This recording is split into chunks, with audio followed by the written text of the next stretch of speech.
Procrastinar é você estar sempre adiando coisas, né? Você deixa de fazer de imediato uma coisa, vai adiando para amanhã, para depois de amanhã, e você acaba não fazendo.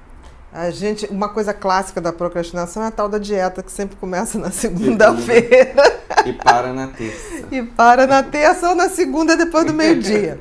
Tá? A gente tem que ver o seguinte, a procrastinação, é comum que a gente tenha algum nível de procrastinação em determinado assunto, dificuldade de priorizar coisas, mas hoje a gente vive uma procrastinação muito maior. Por quê? Aumentou a nossa possibilidade de distração. E eu digo o seguinte, o grande motivo de procrastinação hoje chama-se redes sociais. Ou celular. As pessoas hoje, elas sentam para fazer uma coisa com o celular do lado. E aí ela começa a fazer, entra uma coisinha ali do WhatsApp, ou do Twitter, ou do Instagram, e aquilo, das redes em geral. Então, o que acontece? A pessoa não consegue mais priorizar. E é uma coisa inacreditável o sumidouro de tempo que é a rede social. Porque você fala assim, vou ficar 15 minutos, passam-se 3 horas. E você está ali perdido. E você está perdido. É o Por sono quê? da Cinderela.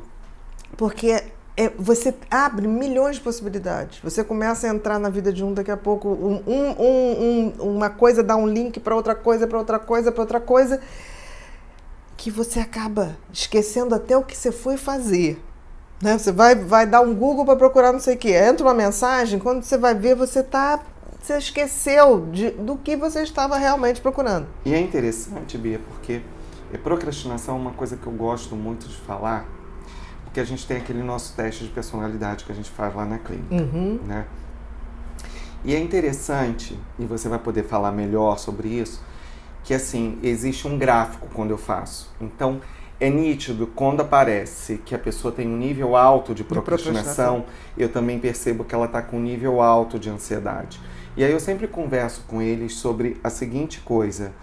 É lógico que a sua ansiedade vai estar aumentando. Por quê? Porque você está deixando muito para cima da hora as coisas. E aí você entra numa crise de ansiedade, não uma crise, mas você aumenta a sua ansiedade. No estado de ansiedade, porque alerta, você sabe que você não está dando conta do que você tem que fazer.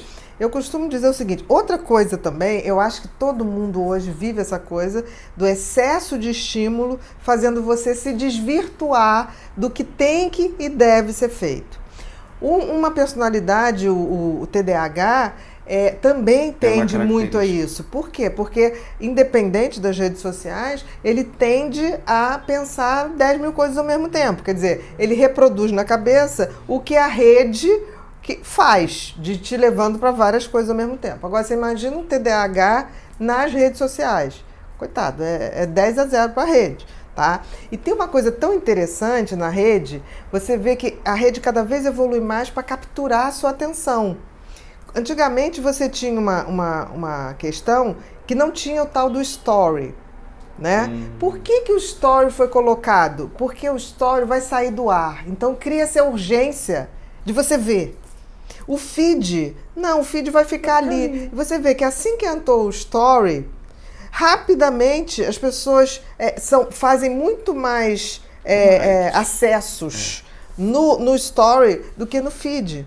Porque ali é para ficar. O outro não, você quer saber o que a pessoa está fazendo ali naquela hora. Isso é muito ruim porque a gente vê o seguinte, as pessoas que fazem as redes sociais são pessoas extremamente competentes em capturar a sua atenção. Porque a sua atenção vale dinheiro, e vale muito dinheiro. É o tal do neuromarketing. Eu diria que as pessoas que fazem redes sociais, principalmente ligadas ao marketing das redes sociais, elas são as pessoas que mais entendem o funcionamento cerebral. A imagem captura muito mais a gente do que o som ou qualquer outra coisa. O que eles fizeram? Eles botaram o story, eles botaram para você botar som na imagem. Então você está capturando o cérebro de duas maneiras, na imagem, no som, e não vai demorar, vai ter cheiro a rede social.